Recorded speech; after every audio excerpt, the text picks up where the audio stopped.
আপনাদের একটা গল্প শোনাই।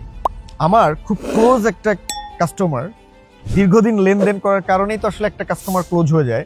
তাদেরকে আমরা প্রায় 1.5 কোটি টাকার উপরে ক্রেডিট দিয়েছি। অনেকেই বলবে ভাই আপনি টাকা ছাড়া কথা বলেন না, আবার আপনি ক্রেডিট দেন।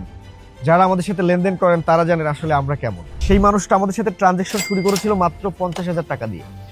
তার 50,000 টাকার বিজনেস আজকে কোটি টাকাতে দাঁড়িয়েছে, এবং সে একটা সময় দুবাই থেকে প্রোডাক্ট কিনতো, বাট সে এখন শিফট করেছে চায়না থেকে। তার পুরো প্রোডাক্টের যত সোর্সিং আছে, যত চাহিদা আছে, সবকিছু আমাদের কোম্পানি ফুলফিল করছে। আমার সাথে যে ব্যবসা করছে সে যদি ফিল করে সে আমার কাছ থেকে প্রোডাক্ট কিনে জিতেছে, আমার সাথে বিজনেস করে জিতেছে, ডেফিনেটলি সে আমার সাথে কন্টিনিউ করবে। বাট সে যদি মনে করে যে আমার কাছ থেকে সে প্রতারিত হয়েছে, সে কখনোই, আমি যত আল্লাহর ওলি হই না কেন, যত ভালো প্রোডাক্ট দিই না কেন, তাকে কিন্তু আর কখনোই আমি খুঁজে পাবো না। দ্যাটস ওয়াই বিজনেসের মেইন থিম যদি থাকে আপনি তাকে জিতিয়ে দিবেন, আপনি পরে জিতবেন, তাহলে আমার মনে হয় এই বিজনেসের লংজিভিটি বেশি থাকবে এবং আপনার রিপিট কাস্টমার বেশি থাকবে। আমার বিজনেসের ক্ষেত্রে আমি যেভাবে যেই থিওরি অ্যাপ্লাই করে এখানে এসেছি, আমি চেষ্টা করি সেটা আপনাদেরকেও জানানো। আপনার বিজনেস হোক উইন উইন সিচুয়েশনে।